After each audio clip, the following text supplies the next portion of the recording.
If you're happy with the same old ways of dating, if you enjoy sucking at communication, and you have no desire to improve your romantic life, then our podcast might not be for you. But if you want some out-of-the-box ideas to deepen your current relationships, broaden your sexual horizons, develop a better understanding of yourself, or learn more about non-monogamy, then you've come to the right place. I'm Jase. I'm Emily. And I'm Dedeker. And this is the Multiamory podcast.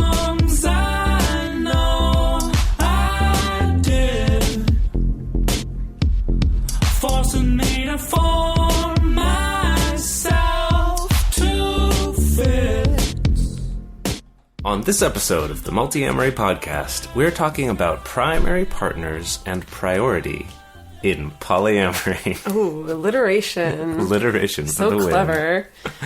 So in this we're going to talk, after our episode, 2 episodes ago, about solo polyamory.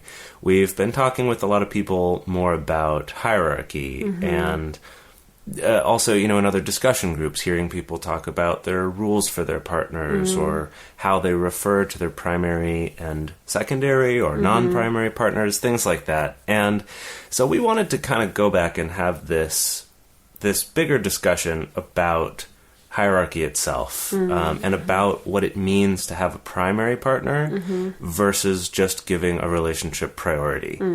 For a long time on this podcast and in our lives, we've had a general, non-hierarchy stance that we kind of stay away from strict prescriptive hierarchy. However, a lot of people hear that and then they think it means like, oh, that means everything's egalitarian. That must mean like you treat all your partners the same, or that must mean maybe your relationships are not very intense, or that means that like you don't want to get married to someone, or you don't want to raise kids with someone, or you don't want to live with someone. They equate it with casual. Yeah.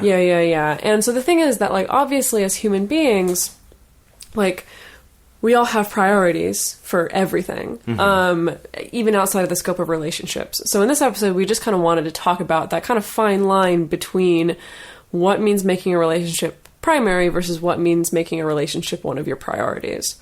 And so generally to kind of lay the ground rules. Lay the foundation for the discussion? For the field of play here is... the way we tend to explain hierarchy to people is we make a distinction between prescriptive and descriptive hierarchy. Well, yeah, and this is something that we got from talking with Franklin Vo a bunch of episodes ago when we talked with him and Eve Rickert. And basically the difference is that prescriptive hierarchy is what most people are talking about when they say, oh, this is my primary partner. It's this idea that I've chosen one partner and I've labeled them primary. I've prescribed them, prescriptive, as primary. And so then I'm going to do things to try to keep them primary, whether it's setting up rules or like making agreements that I'm going to spend more nights a week with them than anyone else, or I won't spend a night with anyone, or they have to like give permission for any other partners or something. Like there's things put in place to try to ensure that this relationship stays above all the others. And there's a reason that prescriptive hierarchy is so popular within the community of non-monogamous and polyamorous people. The reason is that we're kind of trained growing up that when you're in a relationship with someone, they make you their number one. And like, you're the queen bee or the king bee. King bee? The king bee? That's not a thing. But you're like the queen bee or the king cobra in their life. And so, of course, to fit other partners into that, like, you got to stay as number one, and then everyone else kind of has to shuffle in behind is kind of the assumption. I think also that a lot of people come to polyamory through opening up a relationship. And so coming from a monogamous relationship to opening up to an open relationship or polyamory is kind of a scary thing. It seems threatening to that relationship. And so establishing this idea of a primary partner gives a sense of security, I think is the idea. It also, like we talked about before, it makes it more heteronormative. It makes it seem more like we're normal. Exactly, yeah. We're normal. Our relationship looks almost exactly the same as it did before. Right. There's just some extra things on the side. But other than that, like, it's all the same. It's all good in the hood. And then on the other side, so that's prescriptive hierarchy. And on the other side is descriptive hierarchy. And what this is using the term primary or non-primary simply to describe a relationship to somebody else, but it's not something that you've decided in advance, like, this is my primary and anyone else is going to be not primary, and I'm going to enforce that. It's just using primary as a term to describe to describe the relative priority of your relationships. And that's what we want to talk about mostly on this episode, is this concept of priority. And so, I mean, and the last thing is, when people are using primary, non-primary descriptively rather than prescriptively, there's kind of a sense that this is also potentially fluid. So the idea being that there can be multiple partners that you consider primary. And maybe they will stay primary throughout the rest of your life. Maybe they will not.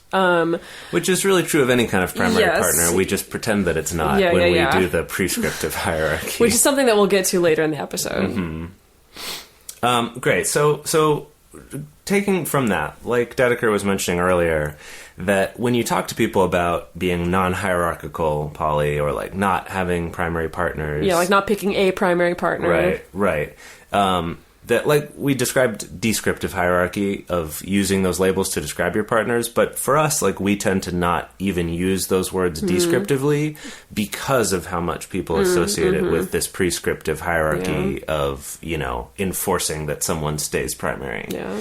But so Dedeker was saying earlier that there's this assumption that when you say you're not hierarchical, means that you don't want to entwine your life with someone. You don't want to, like, do those normal primary things, right? Like sharing and like really tying your lives together. And so if you guys listen to our solo polyamory episode, one of the hallmarks of someone who identifies as a solo polyamorous means that they have multiple relationships, but they do not choose to do normal coupley things in any of those relationships, such as living together or sharing finances or raising children. That at that time, they're not choosing to do that. However... Like not choosing to do that specifically with a partner. With a partner. Like looking for a partner to do that with. Yeah.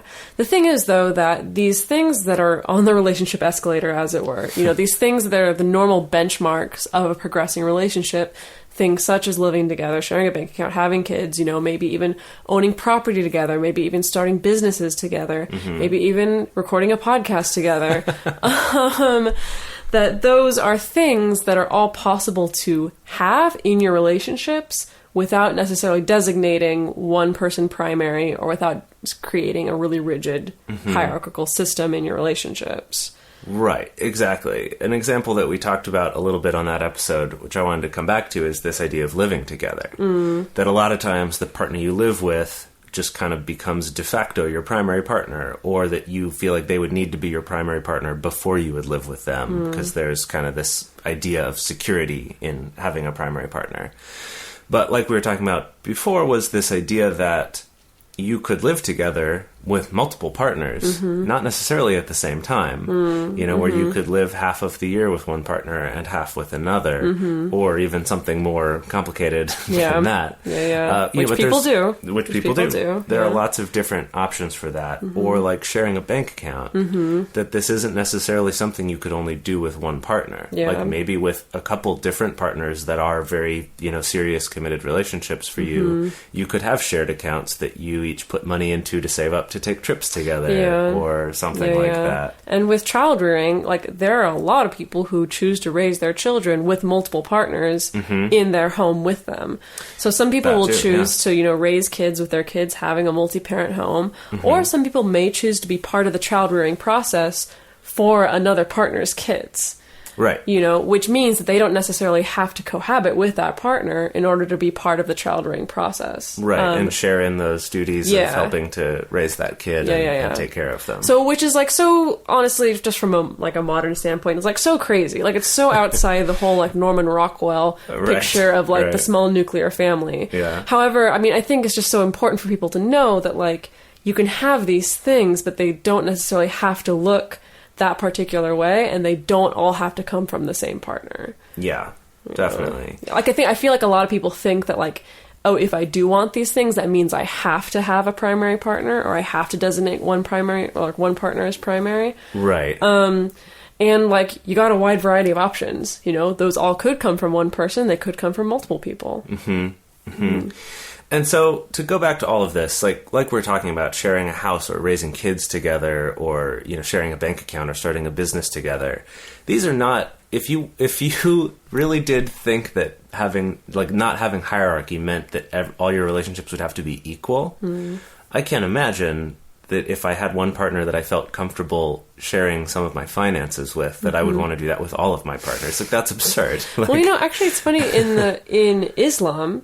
So in Islam, men are technically allowed to have more than one wife. Right. It doesn't go the other way, but men are allowed to have more than one wife. However, they really stress this importance of, if you have more than one wife, you need to equally take care of each of them. As in, if you buy a $2 million home for your first wife, you better be able to buy a $2 million home for your second wife. Right. Or all your other wives. All your other wives. Yeah. Which is kind of funny because on the one side, it's kind of good because it's ensuring, sure, maybe you're marrying a bunch of wives, but you're got to make sure that you're taking care of all of them. It's not like you're marrying the new one and then neglecting the old one, or vice versa. But then at the same time, it's still this thing of, actually strictly having egalitarian relationships is a little bit untenable. Right. So that's the thing, is we want to stress that just like with any people in your life, right, you don't treat all of them perfectly equally in terms of the amount of time that you spend, or the amount of money that you spend, or the amount of trust that you have in them even. I mean, I hate to go there, but it's true. There are some friends I know I can count on always 100%, and others that I know I can sort of count on, but they wouldn't be the one I would call, if I'm on Who Wants to Be a Millionaire and I really need them to answer the phone. Is that what your inner hierarchy is? Who would I phone a friend to? Yeah, exactly. I didn't know. Am I on that list? Well, we'll talk about that in another episode. Well, okay, so the thing is with egalitarianism is that there's very few people out there who approach poly relationships actually being okay, 2 nights of the week with this person, 2 nights of the week with that person, 2 nights of the week with this person. And then if you try to get a fourth partner, you can't do it because there's not 8 days in a week. Except in that Beatles song. Yes. But so there's very few people who actually take that approach. It's more what I see, especially with clients, is that, when there's jealousy issues, when there's insecurity issues, that someone will ask, okay, well, if you took a 5-day vacation with so-and-so, you need to take a 5-day vacation with me. If you spent $200 on a fancy dinner with so-and-so, you need to spend $200 on a fancy dinner with me. Right. And it can be really tempting, especially when we're trying to advocate for our needs, it can be tempting to kind of fight for those things. Yeah, well, that's fair for me to ask for exactly. What I want. The problem being that, life doesn't always fit into these nice, neat little boxes. And so, over the course of your life, your relationships will change. The importance of them to you will change depending on any number of factors: age, circumstances, geographic location. That's one that affects me and Jase quite a lot, is that when we're not geographically close to each other, when we're on opposite sides of the planet, although we still prioritize each other, there's fewer ways we can prioritize exactly each other. Priority for physical affection and the time spent physically with someone else changes. Right.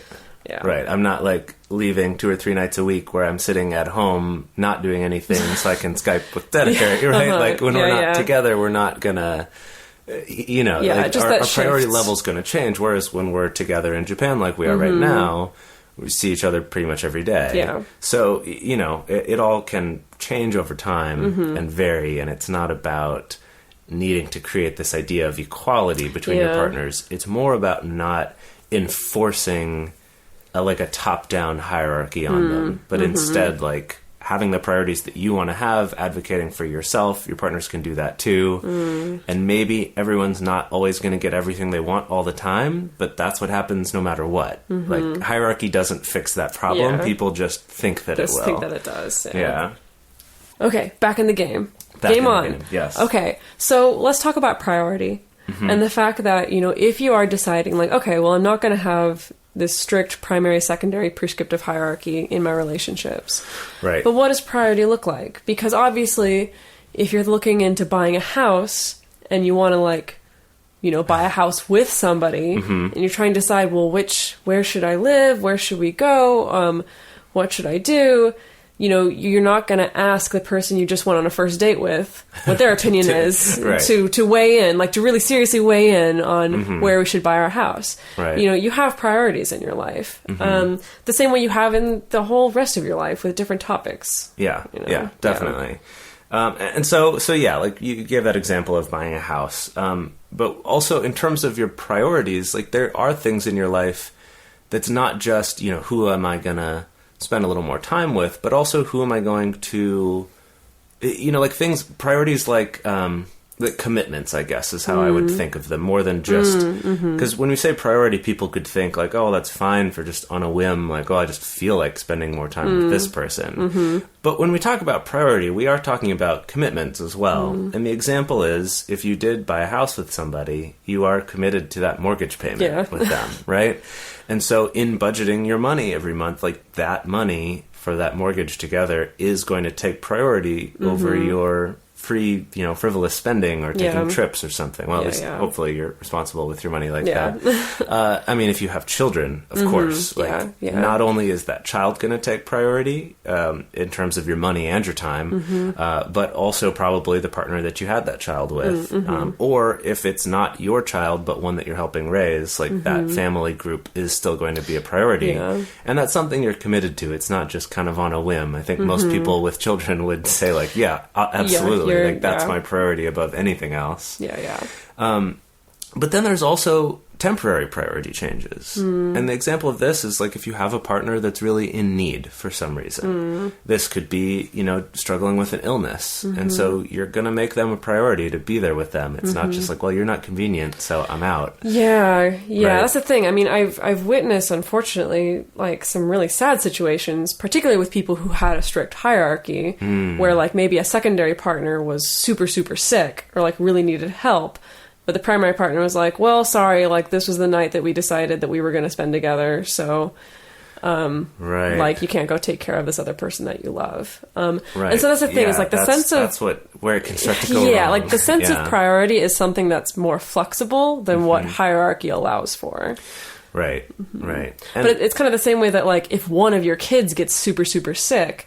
Right. Obviously, you're going to spend a little more time. You're going to spend a little more time taking care of exactly, and it doesn't mean that you're going to totally neglect the healthy one. Right. But it means that for a little while, like that kid needs a little more prioritization of your time and energy. And the thing is, like, this all sounds like really basic, super common sense stuff because it is. But for some reason, when it comes to bringing in multiple romantic partners, like people get all freaked out about panic about it. Be like, well, if we don't, like, if I'm not your primary partner, like, what happens if I get sick or I lose my job? Like, I'm not going to be convenient and you're just going to spend all your time with someone else. And it's kind of ignoring this idea that we are still committed to our partners and still love them and care about them, not just because they're convenient. And so, I mean, if someone's sick or even if, in terms of money priority, if I have a partner who had some, an accident happen where all of a sudden she had much less money or lost her job or something, I might prioritize a little bit more of my money to,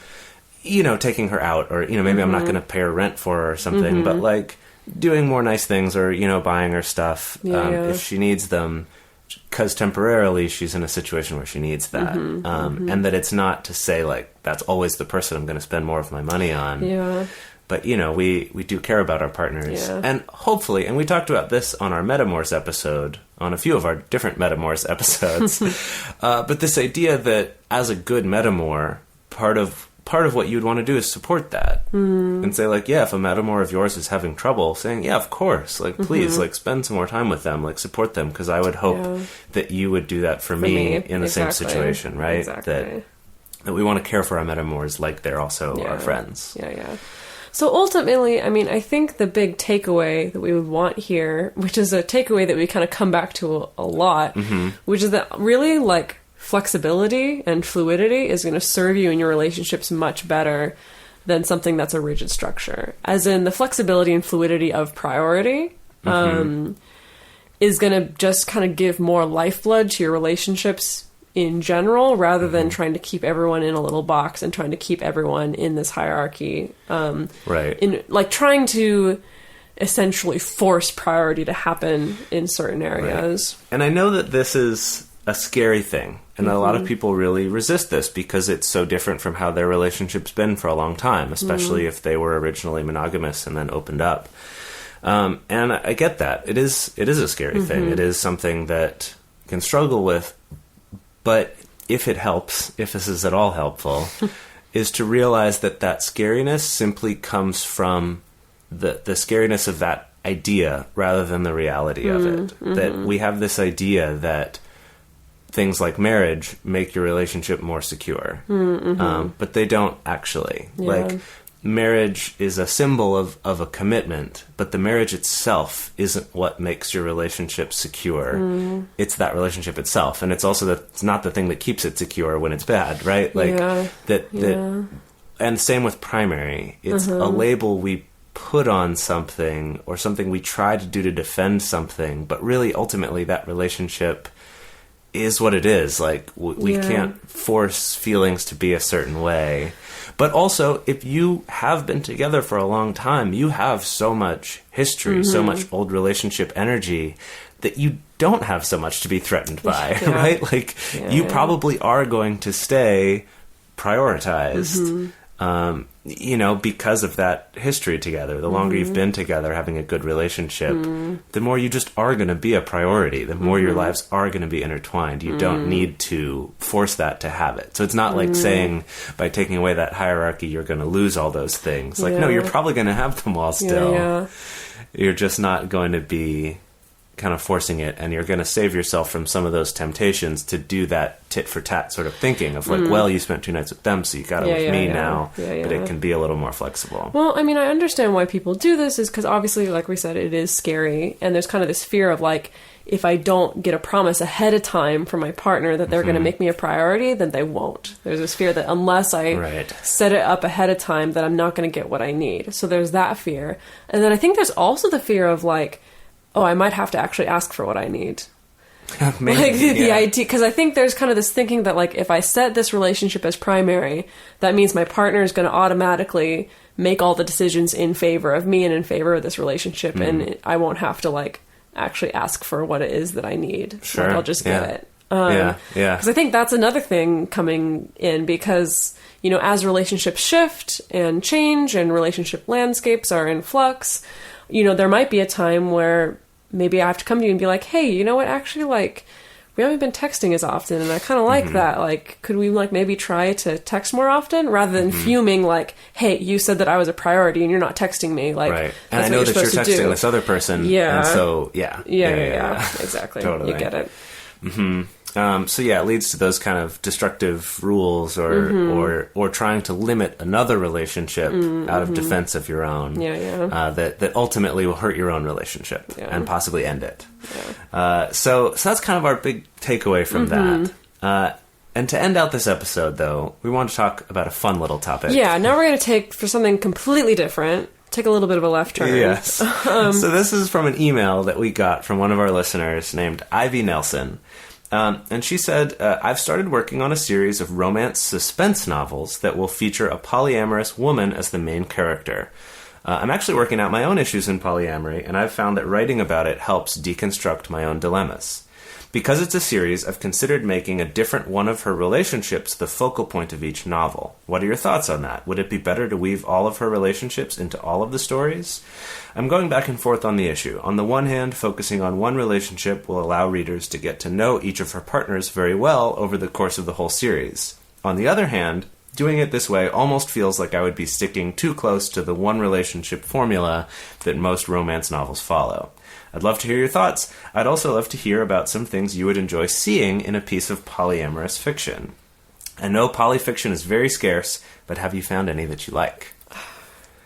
This could be really like, could be a whole topic. You know just what we should talk do? about like poly in the media, and you know what we should do when this comes out? We should put this this discussion question in the patron-only Facebook group for the Patreon subscribers, because some of them are writers as well, right? And also, really actively contributing. That would be a cool discussion to talk about what we would like to see. Yeah, because we've been talking about what we'd like to see in poly video content on the web. It'd be cool to talk about this for novels as well. Yeah. That would be an awesome place for that. It's interesting. I go back and forth on her talking about making each book focus on a different relationship, because I do like the idea of giving each relationship like weight and detail and giving readers a chance to really know the ins and outs of that relationship.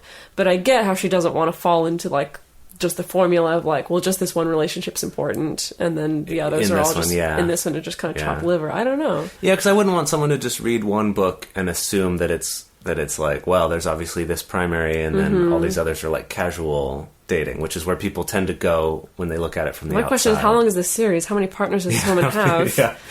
It's going to be like a 10-book series? The thought that I had was like, what if each book, rather than like, each book might emphasize certain partners more, based, or, you know, like in the second book, maybe she could get a new partner, and it's kind of more about like that, like how that changes things with her current partners. Maybe she has a game-changing relationship, like we've talked about hang on, before. though, because she says, okay, it's a series of romance/suspense novels. Yeah. What is the suspense mechanic? Is it suspense over her romance? Like, Well, I assume it's like, is you it a know, whodunit? like she's also a detective. Is it like, I have so many partners, I need to figure out who I promised that I would go on a date with to this thing, Oh, because man. my Google Calendar crashed, because that's a suspense novel. Yeah, That's or like, I remember I had a date, but I don't remember who it's with, so the suspense is like, who's going to show up? like, I remember I told somebody Terrible. about like my schedule changed, but like who? That's ridiculous. That'd be funny to You're like only ridiculous. 10 people. Yeah, but- yeah. Very niche. But okay, so I mean, I don't know. I think it'd be fun to deal with certain themes. Like maybe one could be about some sort of change in a relationship, maybe brought on by a new partner that, you know, she falls super in love with, and kind of navigating that. Maybe she could model herself after Dedeker, and like then she starts traveling the world, and all of a sudden has to deal with long distance relationships and new partners. I could write a whole romance/suspense novel series about my life the past 10 months or so. Yeah. You know, or whatever, like that it could be about different like themes within relationships, and still kind of dealing with all of them. You know, in one of them there could be a conflict between some of her partners, or her and a metamor, that hopefully would get resolved by the end of that book, or you know, there's like lots of different themes that you don't have to focus on just one specific partner to be able to focus on a I specific think that makes theme. sense. Like, that's And then where I would lean. which relationships seem more relevant for exploring that particular just theme. because I would worry about that whole. Yeah. But like the partners you deal with in each book would be very interrelated. So it's not like that's what I would it's not like you're trying to assume. tell three different totally separate romance stories, Yeah. but you know, maybe two of the guys are roommates. Or a guy and a girl that are roommates, and she starts dating both, and then has to like navigate that. Like, are we suspenseful? Are we a triad, or are we a V? Like, what's happening? So much suspense. Poly mysteries. But the question I have, though, that I think would be the one for the discussion group is, like, what are some themes? Like, what are some things that you wish you did see in polyamorous fiction? You know, like we were having a long conversation actually just a couple days ago about movies and TV shows specifically, but of trying to think of characters who were not just polyamorous, because there's not very many of those, but characters that are some kind of non-heteronormative sexuality or, right? or like, gender expression or something. Right.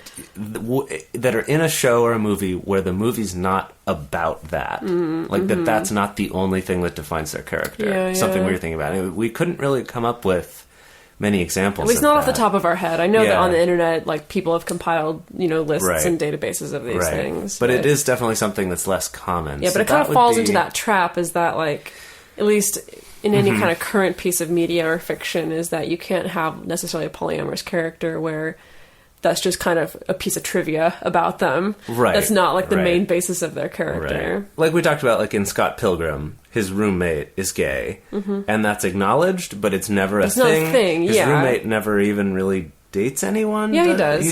He brings people, like, because he brings like guys home and stuff like that. But it's like not a thing. But it's not just like a thing. Like, he's still a character on his own. Yeah, he's just a character who happens to be gay. Yeah. It's one of the few examples of that. But I think you couldn't do that yet with poly. Probably because not enough people, like you say, gay, and everyone goes, "Yeah, okay, got it. I understand that." Poly's not there. Poly's yet. still a discussion. Yeah. Okay. Cool. Awesome. The one thing I did want to say about that, in terms of themes for a poly book, is about, in a lot of times in romance, the conflict is the romance itself. Yeah. And I think it would be interesting in content about polyamory, and this I haven't seen yet. It's content where the conflict, like the resistance or the obstacle, isn't like a struggle with polyamory. that it's something else. Yeah. You know, that it's something to do with your job, or this is a suspense series, so maybe it's about the mystery Maybe it's case, about or about like, the some aliens kind of weird coming, crack or, operatives. Like, something. who the heck knows? Right, but the idea that, like, you can still, like, focus on the romance and maybe have some, like, sort of B-story arcs that have to do with, like, things in the polyamory relationships, but that's, like, the struggle isn't, like, dealing with how weird and different poly is. That's something I would love to see. Yeah. I think there's still... Well, it's kind of like I feel like that's the narrative that's being told in most kind of instances in popular media. Of what? Like, of mostly that when they introduce poly into a storyline, right? It tends to be about like the struggle to get there. Yeah, exactly. Yeah, so I think it would be interesting to see some things that are not dealing with that aspect. Or if this is a series, maybe she could at first and then moves on from that to, I don't know. Who knows? Some thoughts.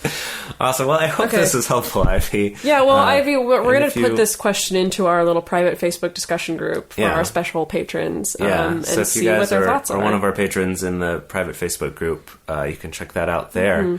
Again, if you want to support us, that's Patreon, patreon.com/multiamory. And also, go check us out on iTunes or Stitcher. Write us a review, or you can go to our website, multiamory.com, tweet at us on Twitter, at multiamory, email us at info@multiamory.com. Stay in touch. Let us know what you think. We love hearing from you guys. All right, bye-bye. Bye-bye.